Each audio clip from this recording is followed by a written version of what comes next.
মহানন্দা নদীর এপারেই তো আমাদের বাংলাদেশ এবং নদীর ওপারেই হচ্ছে ভারত। সেখানে তার কাটা দেয়া এবং সেখানে মহানন্দা নদীর ওপারে তারা একটা স্লুইস গেট দিয়ে রেখেছে। তো সেখানের 9টা গেট তারা হঠাৎ করে কোনো কিছু না জানিয়ে ভোর 4টার দিকে ছেড়ে দিয়েছে।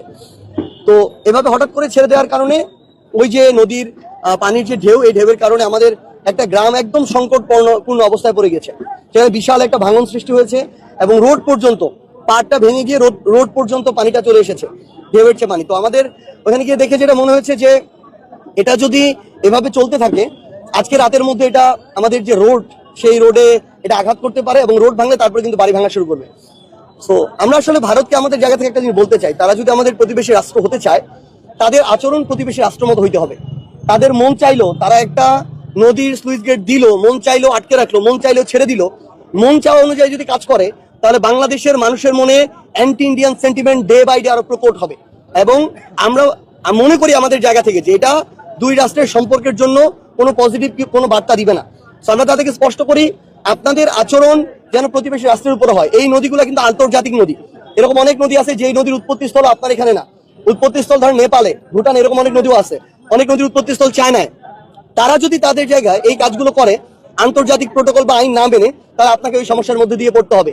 তো সব দিন কিন্তু ভারতের দিন না, দিন বাংলাদেশেরও আসবে, দিন অন্যান্য যে দেশগুলো তাদেরও একদিন আসবে। আমরা তাদের কাছে ওইটুকু সমতার এবং ওইটুকু ভ্রাতৃত্বের আমরা যেই চুক্তি বলি কিংবা বিভিন্ন আচরণ, এগুলো প্রত্যাশা করি।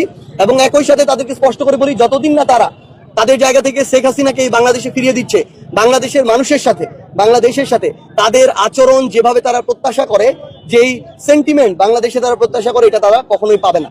তো আমরা স্পষ্ট করে বলি, এখন আমাদের যেটা করার, সরকারের পক্ষ থেকে, প্রশাসনের পক্ষ থেকে দ্রুততম সময়ের মধ্যে ওই জায়গায় যে কোনোভাবে ওইটাকে প্রোটেক্ট করতে হবে। আমরা শুনেছি এর আগের বার নাকি ওইখানে ওই যে ভারী যে কিছু বসাতে হয়, ব্লক বসাতে হয়, ওই ব্লকগুলো দিনের বেলা বসাতে পারে নাই বিএসএফ এর জন্য। রাতের বেলা যখন বসাতে গেছি বিএসএফ থেকে গুলি করা পর্যন্ত হয়েছিল।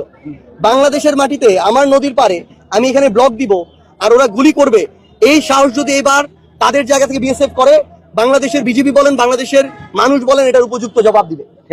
তাদের ওই জায়গায় তারা যেমন করে, আমরা তো এখানে কিছু বলতে চাই না। তো এখানেও এইরকম যেন তারা স্পর্ধা না দেখায়। আমরা এখন যেটা দ্রুত সময়ের মধ্যে প্রয়োজন, আমরা সংশ্লিষ্ট মন্ত্রণালয় এবং জেলা প্রশাসনকে আমরা অনুরোধ করব, মানুষরা যেন বসত ভিটাটা ক্ষতিগ্রস্ত না হয়, এই জন্য যেন আপনারা দ্রুত সময় ব্যবস্থা নেন। আমরা আশা করছি যে আমরা এখানে দীর্ঘমেয়াদী একটা সমাধানের দিকে যেতে পারবো।